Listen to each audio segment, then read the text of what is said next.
Welcome back to the series on chapter 6. We're going to be going over 6-2. So if we're given a square root of a number that doesn't have a perfect square, such as 1, 4, 9, 16, and so on, what do we do? Here we have 63. That is not a perfect square. We know it's going to be so close to being 8 squared, but it's not. So how can we figure out what the right way to write this down is? What we're going to be doing is what I call the tree method. We're going to think of two numbers that multiply together to get this.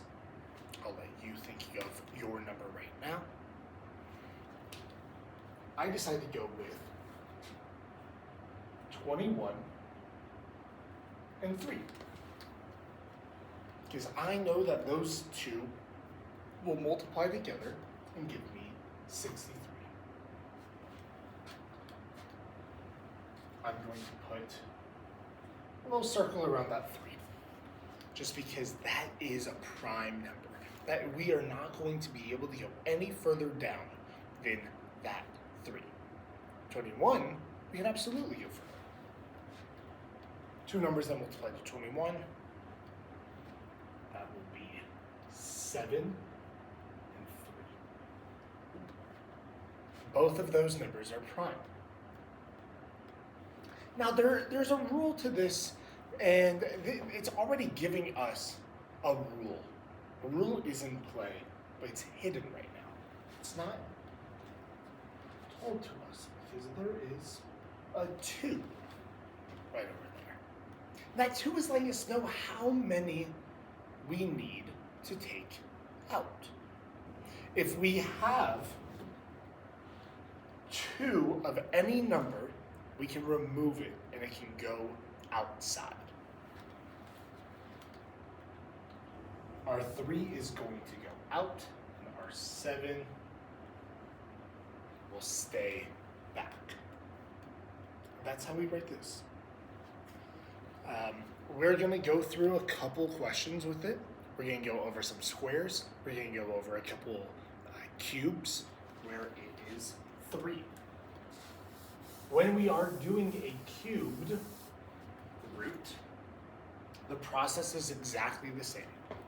Nothing really is changing here. If we have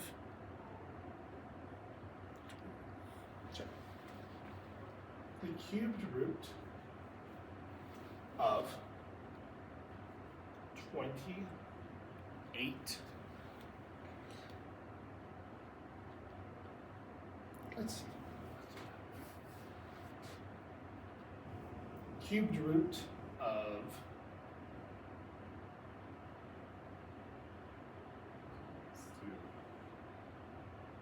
56.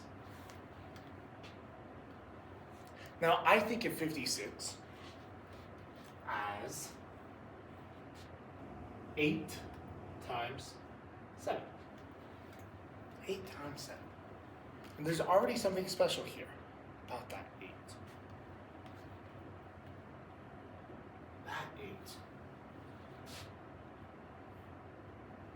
actually split into 3 of the exact same number.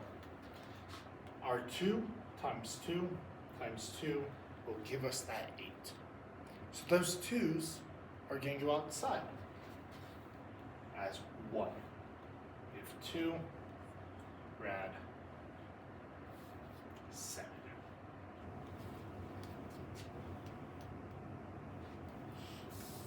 I hope this is making sense. I hope we're able to look at some numbers and try to figure out the factors. We can do this, and I always try to start with either a 2, if it's even, a 3, a 5, or a 7. Those are really good places to start. Or if we have a number that ends with a 0, go by 10. Because sometimes, such as the square root of 300. Now we can split this up into 10 times 30, and then that 30 into 10 times 3. Now, both of these 10s are able to go further. Each of these are 2 times 5. We can stop here though. We don't have to do that extra step. That 10 will just go out, leaving us with the 3. Now let's say we did decide to go 2, 5, 2, 5. Now we have our pairs of 2s and we have our pairs of 5s. And then that 3 is going to be all alone. The 3 will go in here. We will have our 2 and our 5. It will not be 25. These are multiplied together, giving us 10 rad 3. No matter where you start in this, you will get the exact same answer if we are doing it right. The same is true for all of this if we have an x. If we have 28x cubed. Now this x is going to be, we can rewrite it just to explain, 28x times x times x. So we know already that we have a pair of x's. Our 28 can split up into 14 times 2 and 2 times 7. So we're going to take our pair of the 2's, and that will come out.